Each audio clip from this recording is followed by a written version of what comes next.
Where would be the safest place to be in the event of a Third World War? This is the kind of question you've probably asked yourself at some point, whether in history class, watching a documentary on Netflix, or reflecting on the toilet. Nowadays, more than a few people are asking this question in a much more realistic way. Despite our advocacy for peace and reluctance to add fuel to the fire, the world today is quite heated. To answer this question, we first have to engage in some fiction and consider which countries would be the main belligerents. We'll present 6 quick scenarios where, today, the situation could escalate enough to lead us into a total war.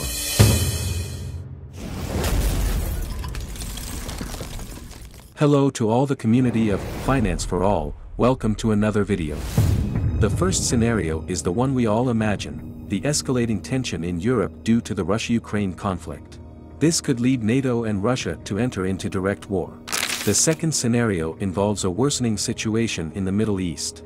For example, Israel could draw the United States into a war against the regional resistance axis, led by Iran. Another possibility is a war between the United States and China, starting with a conflict between these two major powers in the Indo-Pacific region. Another absolute hotspot is the conflict between India and Pakistan. Additionally, we have the two Koreas, which, as we know, have a volatile relationship, especially since South Korea is allied with the United States. Finally, we must also mention the unstable Sahel region in Africa, a battleground where major powers are also involved. In all these scenarios, the probability of the United States, Russia, or even Iran being involved is extremely high. There is also a significant likelihood of a total war involving India or China. Of course, the allies of all these powers would also find it difficult to escape a global conflict. So, the worst places to be in a total war would be as follows: first, Russia and Ukraine; second, the United States; third, China and Taiwan; fourth, the continental European territories closest to the Iron Curtain; fifth, North and South Korea; sixth, India and Pakistan; seventh, the Middle East; and eighth, the Sahel and North Africa. The conclusion we draw from this is that the safest country in the event of a total war is probably not in Europe, not even Switzerland. The classic country that has managed to remain neutral has many factors that suggest it would not be a safe haven this time. As you all know, Switzerland's economy is strongly linked to the European Union and the United States. These financial ties, heavily centered on investments and banks, could be on a knife's edge in the event of a global conflict. Moreover, we are assuming that a Third World War would likely be a nuclear war. Switzerland shares borders with several of the most important NATO countries, so we wouldn't choose to take refuge there. In fact, Europe is a fairly small continent, with many connections between its countries and a high population density. If the war were worse than nuclear, and yes, it could happen if we're talking about biological or chemical warfare, a war-torn Europe would be a terrible place to live. Okay, so we're leaving Europe. Given the current situation, we might also have to rule out Asia. Speaking of China, India, Pakistan, the Middle East, Korea, Japan, or Taiwan, any region near these countries would be compromised. However, we could perhaps consider some of the Southeast Asian countries, members of ASEAN, which have a policy of neutrality. But honestly, moving to a region that's sandwiched between China and India doesn't seem like the best option either. There are far more appealing places with a higher quality of life. Since we're looking for a refuge, let's aim for a place with the highest possible level of development. Above the equator, we have two regions left. The first is Africa, which, given its level of development, doesn't seem like a good option. Moreover, countries like Morocco and Algeria in North Africa are bitter enemies and are completely aligned with the current bloc politics. Below these countries, we have the Sahel region, which, besides being utterly underdeveloped, is likely to be one of the global conflict's battlegrounds. Life isn't great in the southern countries either, so it's better to rule out Africa altogether. So, we move to North America, and of course, there's the United States, which would be unfeasible. But what about Mexico and Canada? Both are quite large countries, and as long as you stay away from the US border, it should be safe. Well, in fact, Canada, besides having uranium deposits, which is quite important, has most of its populated cities in coastal regions near the United States. This makes the country even less attractive because, in the event of a land invasion, the United States would be well defended, while Canada could serve as a safer passage for US enemies. We can say something similar about Mexico and the Caribbean regions, which are strategically very relevant militarily. Conclusion: we have to head to South America or other regions below the equator. In the northern part of South America, we have a small problem. There's a country that could potentially join a hypothetical total war.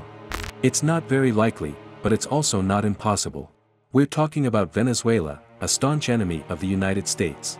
Besides this, the northern region of South America is rich in fossil fuels, and countries like Ecuador or Venezuela have terrible living conditions today. High crime rates are certainly not appealing if you're trying to escape conflict. Additionally, Colombia is closely tied to NATO as an extraterritorial partner. Among the remaining South American countries, we would choose Brazil, Uruguay, Argentina, and Chile. We rule out Peru due to its proximity to Ecuador and its political instability, and we dismiss Bolivia and Paraguay because they lack access to the sea. Of these four, Uruguay is probably the least likely to become a strategic resource. The quality of life there isn't bad compared to other South American countries, and although it's small, it has plenty of livestock and agricultural resources. Argentina, despite its privileged geographic location and abundant resources, has a very complicated political situation and a devastated economy. In times of total war, such places become breeding grounds for the worst of humanity. Something similar applies to Brazil, a country with enormous social disparity. Moreover, although it's unlikely, Brazil could potentially become a more strategic target due to its abundance of natural resources. It's also possible that, given its size, strong military, and influence on the rest of the world, Brazil could become a belligerent player at some point in the conflict. This is something that likely wouldn't cross the mind of the current president, Lula, who advocates for peace in all cases. But what if someone like Bolsonaro were in power? In the worst-case scenario, if the war reached South America, Chile has unbreakable natural land defenses, a vast coastline, and an enormous amount of natural resources available, especially in fishing. Additionally, of all the countries, it is the most politically and economically stable. But then again, anything could happen, and who knows what could unfold in Latin America with such unstable countries. In the event of a total war, if the conflict reached there, the safest places would be, first, remote islands in the Pacific, for example; second, places with natural resources; third, places without borders or maritime disputes; fourth, locations with low crime rates; fifth, economies that are more or less stable and free from internal problems; and sixth, places with few natural disasters. What does that leave us with? Well, Oceania, of course. Here, I think Australia should be ruled out for several reasons. The first is that it plays a more significant role on the geopolitical stage and is a major ally of the United States and the United Kingdom.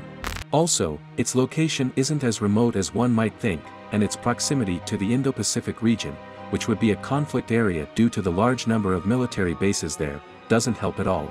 But there's an even more significant reason: Australia has a vast amount of uranium deposits. This obviously makes it a strategic target in the blink of an eye. For that reason, we'll give you 3 different options that would be good choices. First, Fiji, a remote island without strategic natural resources, making it far from being a target for any power. It does, however, have an abundance of fish and massive agricultural resources, not to mention dreamlike beaches. If you want to get even further from Australia, near Fiji, there's another island, Tuvalu. It has only 11,000 inhabitants, so if tranquility and paradise is what you're after, this could be your place. However, a significant problem with these 2 islands is that, in the event of a space war, which is quite likely, not like Star Wars, but knocking out enemy satellites from the ground, you would be completely cut off in these places. Technologically, there wouldn't be much they could do. If you want a place that's a bit less disconnected from the harsh reality of a world at war, you could go to our third option, New Zealand. It's much larger than the other 2 islands; in fact, it's 2 islands. New Zealand is known for its stable, democratic government and a society that values peace and dialogue. In fact, it has no international enemies, contributing to a safe and predictable environment. Moreover, it has mountainous areas where you could even take refuge if, for some strange reason, the war reached there. The livestock and agricultural resources could sustain a large population, and the technologies and communications are quite advanced for the country's size. Additionally, it has plenty of natural resources, including fresh water and potential for renewable energy generation, which could contribute to its energy self-sufficiency. In conclusion, our top choices would be ranked as follows: Top 3, Tuvalu and Fiji; Top 2, Chile; Top 1, New Zealand. And yes, surely someone will say that Antarctica, Greenland, or the moon would probably be much safer places, but as we said, we believe that quality of life is also important, which is why we've ruled out places where living conditions would become very difficult, even if the war didn't reach there. By the way, if the hypothetical war escalated to a total nuclear war, it's highly likely that none of the places we mentioned would be of any use. And now, what do you think? Share your opinion in the comments.